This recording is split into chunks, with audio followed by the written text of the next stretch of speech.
A fast start for the Clippers, fast 60 seconds, but the Suns settling in. They're up by 1-7-6 here early in this first. I talked to head coach Ty Lue for the Clippers just about what needs to be better for Game 3 tonight, and he said, we need to be better in transition. We have to play faster. Booker is so good at advancing the ball, and we have to be able to get in front of him and stop that. Also, physicality for not just 32 minutes, 36, but the entire 4 quarters. Keep KD off of his spots, and don't let Booker get those easy catches. And for Monty Williams, he wants a better start for his Suns. I love the many sayings that he has. One he told us guys was, don't be the thermostat, be the thermometer. So hopefully those Suns can get going for this first quarter as well, guys. Monty Williams will spin a phrase or two as Craig knocks down his first 3 of the night. And Monty Williams looks like a genius for inserting Torrey Craig into the lineup. Remember when Durant came over and started playing with Phoenix, Monty was going with Josh Okogie in the starting lineup, and then wanted a little more size, primarily to guard Kawhi Leonard. Went with Craig, and it has really paid off. Well, listen, sometimes when the coach makes certain moves out of desperations, and that's one for Monty Williams, and it's worked out quite well. Craig has been really knocking down the open three-point shots, giving guys like Kevin Durant and Booker so much more space. Second turnover of the night. 6-0 Clippers start here. 10 unanswered points from the Suns since. Here in Game 3 in L.A. Good to have you with us. Norman Powell got the start for Kawhi Leonard tonight to travel on Powell. The turnovers continue to pile up here early for the Clippers. That's their 6th. Yeah, the 6 turnovers. That's been the story so far. The Clippers started out well with their ball pressure, but then they've been turning it over left and right, and they're going to have to settle into this ball game on the offensive end and take care of the rock. You know there's no Kawhi tonight. Their margin of error is very small. Switched out onto Paul. They get it to Craig in the mid-range. He's not one of the Suns who will be taking those shots. Ayton will take it from the free throw line and drop it. And it's now 12-0 since that 6-0 Clippers start.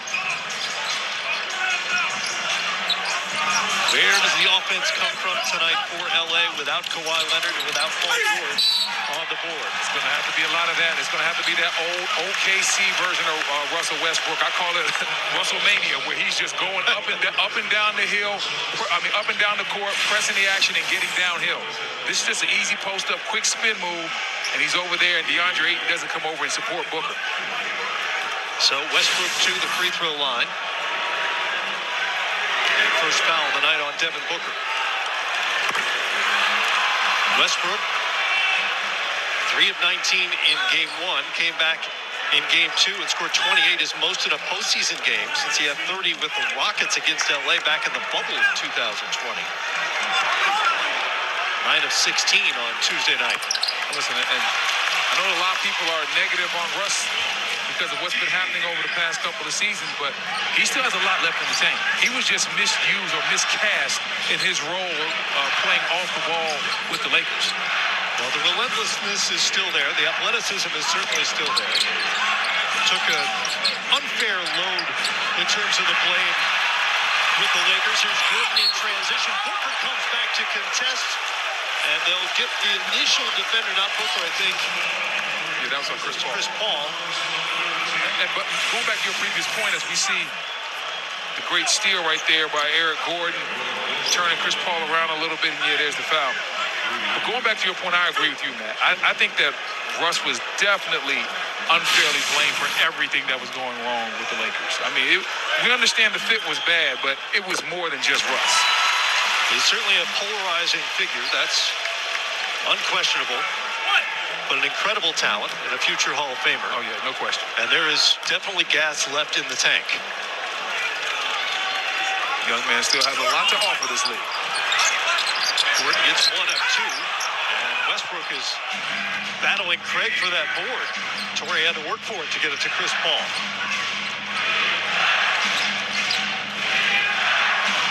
Nearing the midway point here in the first, Game 3 in LA. Here's Durant.